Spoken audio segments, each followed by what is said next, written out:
Welcome back. Today we're going to do something different. A series where I make dishes and drinks inspired by characters.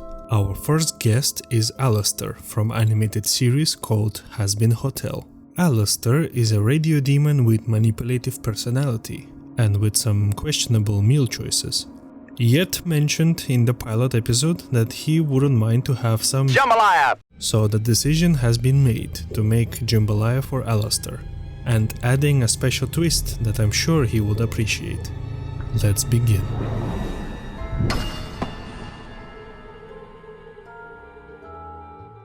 This is the ingredients I will be using. For our protein we have 1 kg of smoked sausages, 400 grams of peeled raw shrimps, and 1 kg of chicken thighs. On this side we have some chili oil to fry everything with, 1 big onion, a red bell pepper, a pack of chicken stock, and a can of chopped tomatoes. And on this side for our flavor enhancements we have salt, paprika, Cajun spice, 2 bay leaves, pepper, and 3 cloves of garlic, 2 cups of rice, and chives for garnish. Let's start by prepping everything first. For fried veggies I'm going to use red bell pepper and a white onion. For this recipe, these ingredients has been chosen so the dominant color will be red. Sometimes this recipe uses celery for extra color, but not this time. Chopping the bell pepper into small cubes, we're going to move towards our onion. Now with the onion it's a bit different approach. Just cutting the onion in half, then making few horizontal slits. Now this is what always terrified me. If your knife is very sharp and you're not careful enough, there's a big chance you may enhance the dish with some extra iron and red pigment, so be very careful. After when we have both of them chopped into small pieces, we're going to move towards our chicken thighs. In my case, I need to debone the meat first before proceeding further. I've chosen chicken thighs as they have a bit more flavor, but to be honest, to save some time you can just use chicken breast instead.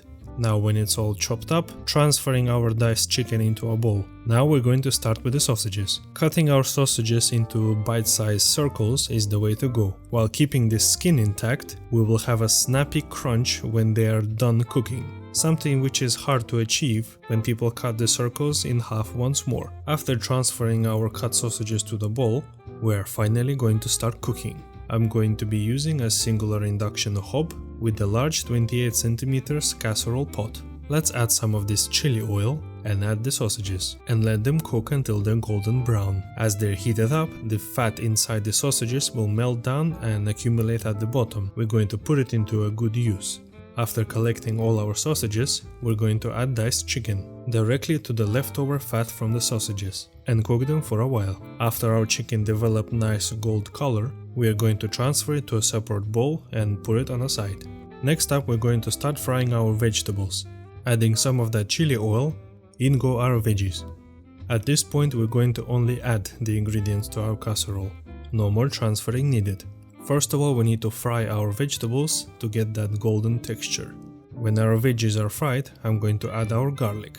I could just cut the garlic finely with the knife, but for this I'm just gonna use the garlic press. This thing saves so much time, especially when you require a lot of garlic in your recipes.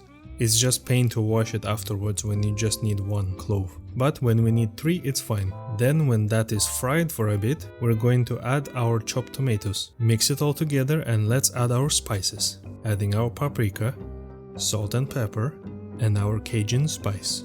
Now let's add our cooked chicken. Then our cooked sausages. Mix it all together.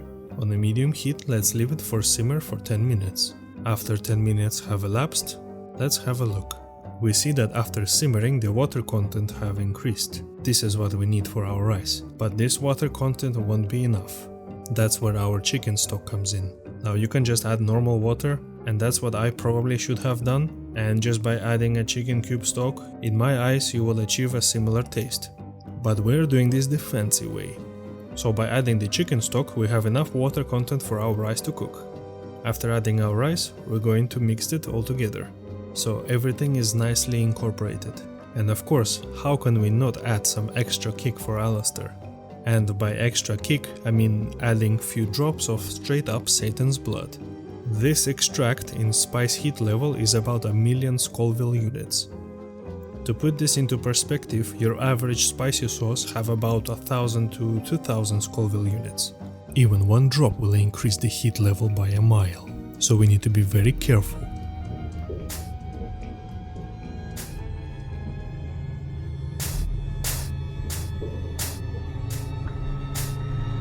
So after mixing it all together, we're going to add our bay leaves. Close the lid and let our rice to cook on a medium heat for 18 minutes. After 18 minutes are passed, this is where we're going to add our shrimps. After adding our shrimp, we're going to simmer this on a medium heat for another 6 minutes. After 6 minutes, the dish is ready. We're going to leave this on the side now while we prepare our drink. Now, in my eyes, Alastor seems to be that kind of guy who will like something simple yet intense. The decision has been made to serve chilled whiskey. We are not going to dilute the flavor of the whiskey by adding ice. We are going to add frozen metal stones to chill our spirit and maximize the flavor and afterburn. To put the finishing touches for our dish, we're going to cut some chives and sprinkle them on top for garnish. And there you have it, a jambalaya paired with pure chilled glass of whiskey for Alastor. I hope he will enjoy it. For more recipes and food-related videos, you can subscribe to the channel. It will be appreciated. Thank you for watching, and I will see you next time.